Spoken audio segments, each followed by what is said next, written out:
Travel along, Catholic pilgrims, for 1 year as we read through St. Faustina's diary.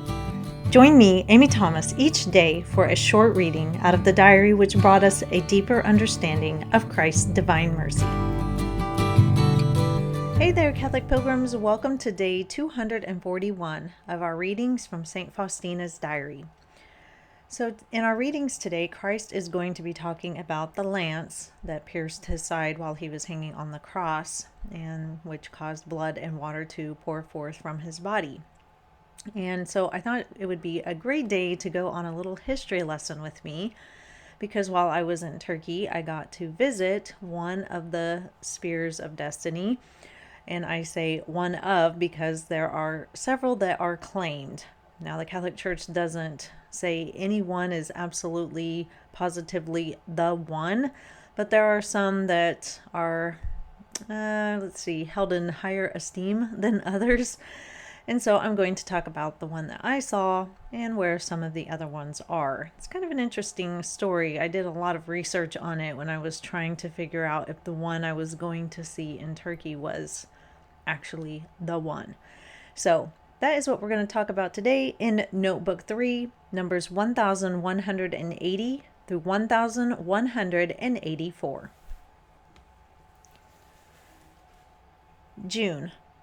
July 15th, 1937.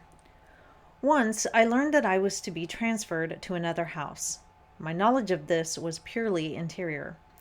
At the same time, I heard a voice in my soul, "Do not be afraid, my daughter. It is my will that you should remain here. Human plans will be thwarted, since they must conform to my will." When I was close to the Lord, he said to me, "Why are you afraid to begin the work which I have commanded you to carry out?" I answered, "Why do you leave me on my own at such times, Jesus, and why do I not feel your presence?" "My daughter, even though you do not perceive me in the most secret depths of your heart, you still cannot say that I am not there. I only remove from you the awareness of my presence, and that should not be an obstacle to the carrying out of my will. I do this to achieve my unfathomable ends, which you will know later on. My daughter, know without doubt, and once and for all, that only mortal sin drives me out of a soul, and nothing else." Today the Lord said to me, "My daughter, my pleasure and delight, nothing will stop me from granting you graces. Your misery does not hinder my mercy.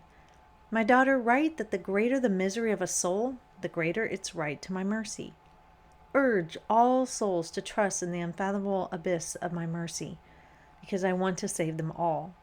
On the cross, the fountain of my mercy was opened wide by the lance for all souls. No one have I excluded. Oh Jesus, I want to live in the present moment, to live as if this were the last day of my life. I want to use every moment scrupulously for the greater glory of God, to use every circumstance for the benefit of my soul. I want to look upon everything from the point of view that nothing happens without the will of God. God of unfathomable mercy, embrace the whole world and pour yourself out upon us through the merciful heart of Jesus." On an earlier occasion. In the evening, I saw the Lord Jesus upon the cross. From his hands, feet, and side, the most sacred blood was flowing. After some time, Jesus said to me, "All this is for the salvation of souls. Consider well, my daughter, what you are doing for their salvation." I answered, "Jesus, when I look at your suffering, I see that I am doing next to nothing for the salvation of souls." And the Lord said to me, "Know, my daughter, that your silent day-to-day martyrdom in complete submission to my will ushers many souls into heaven.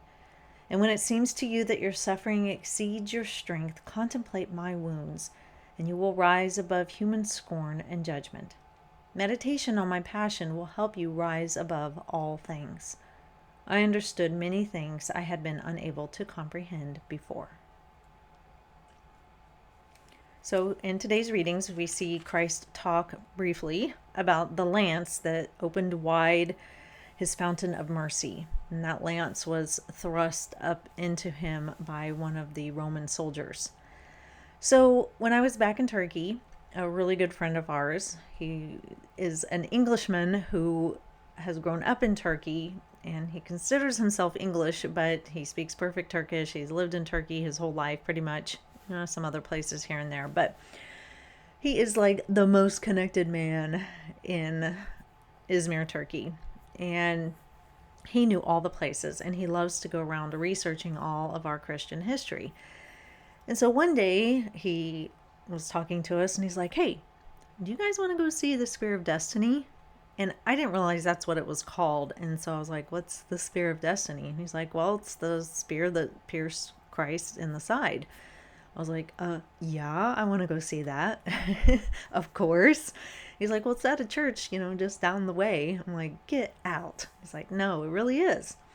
And as it would happen, it was a while before we got to go because we got stuck in lockdowns and all this stuff. Well, anyway, during that time, I started researching because I was like, why is the Spear of Destiny in Izmir, Turkey?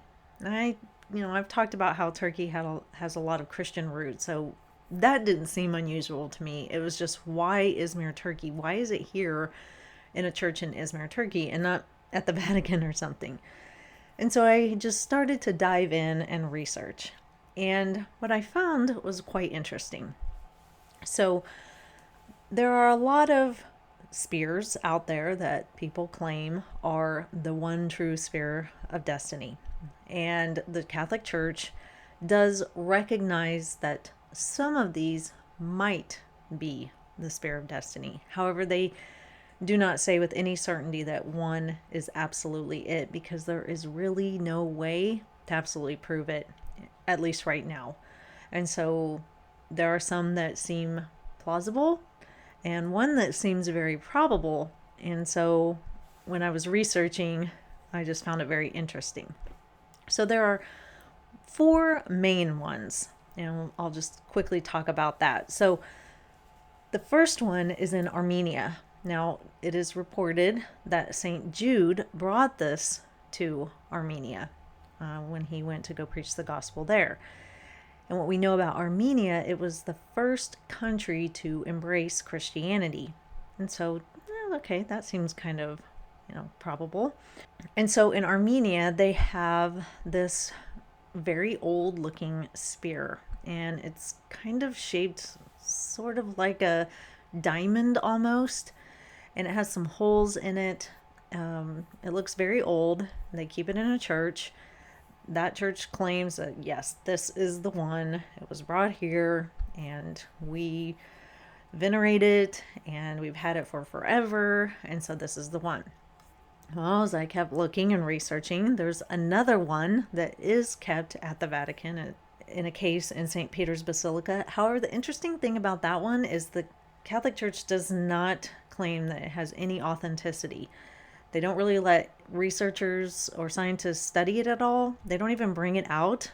And so I was very curious about them. Like, why do they even have it then? And maybe they're just keeping it for safekeeping. I don't know. But it's there. No one ever sees it. No one ever tests it. I don't know what they're doing with it. I couldn't find out much information other than the fact that the church is pretty sure that it's not it. But they keep it anyway. Then there's another one in Vienna, and it looks completely different than the one in Armenia. It's very long and pointy, like a jabber. That's what it looks like. I know that's a really technical term there, jabber. But it really does look like a long, pointy bayonet kind of weapon. And that one has a really long story and history, and Hitler wanted it, and now it's in Vienna. It's not in a church, it's in a museum. It has been tested, and I watched a video that covers a lot of these different spears, and a old Roman spear expert, yes, they're out there, said that this one was in the shape of a Roman spear from that time period. So it was very interesting. And this is the one that most people think, if there is one that could be it, it would be this one, just because it has a very interesting and long history. And a lot of people have wanted to get their hands on it. Then there's the one in Izmir, Turkey, and it's just tucked back in this little church off on a side street. I went in to see it, and it looks just like the one in Armenia. And it is reported to have come from Armenia. That's what the church claims. It said that it was brought here from priests who were escaping persecution in Armenia, and they brought it here. And the interesting thing about it is that it actually has sealed paperwork from the Vatican. And that was very interesting. I couldn't look at it because it is sealed and it has like the stamp on it, but it's showing that it could be authentic. I don't know for sure. Obviously, I didn't get to read it. However, that one doesn't necessarily look like the one in Vienna. It looks more to me like kind of what you would put like an ornamental design on top of a flagpole almost. It just doesn't look like a battle spear. And in the video that I watched, the guy said, well, they could have taken the spear, maybe changed it in some ways in order to make it more ornamental. He wasn't for sure, but he did say that this design was not found in use by the Romans for their lances. And when you look at it, you're kind of like, yeah, that doesn't really look like it would be on the end of a lance, but what do I know? So anyway, we don't really know. What we do know is that the saint that is associated with stabbing Christ with the spear is named Saint Longinus or Saint Longinus. I don't know exactly how it's pronounced because it's, I think, a Roman name. However, we get his name from an apocryphal book called the Gospel of Nicodemus, and that came from the 4th century. So we know that apocryphal books, the church did not put them into the Bible because they found some errors in them. However, not everything in it is in error, and so through tradition, we can take some of what the apocryphal books say as maybe possible. The church doesn't say we absolutely have to believe it, but his name is in there as the centurion, the Roman centurion, who was the one who ended up putting the lance into Christ's side. And obviously he went on to be converted because he is a Catholic saint. So, it's all up in the air for me, this spear mystery, right? I mean, how would we ever really know if it was Christ? I mean, several of them have had lots and lots of tests and have long histories. One of them is hidden away. The one in Turkey is very low key. Like, you can hardly find anything about it on the internet. And when I asked about that, they said they just wanted to not have a crowd draw to it. And I imagine that's because of the country that it's in, and it's not a Christian country. So maybe they don't want it taken or destroyed or vandalized in any way. That would be my guess. So it's kind of just there in Turkey for you to go see. And I did venerate it because you never know. And the thing with relics is that they are to draw our minds to Christ and the actual events that happened. And, if that's not the real spear, it did draw my mind to the fact that Christ was lanced in the side for us, and blood and water gushed forth from his side for us. And we use that phrase, blood and water gushed forth from the heart of Jesus, when we say the Divine Mercy Chaplet. So it's just all kind of connected there. So I know that's a little bit of a different reflection today, going on a history lesson with me, but I thought it fit in nicely with what Christ was talking about. So that is all for today, Catholic Pilgrims. I'll see you back here for day 242. And until then, live the faith boldly and travel well.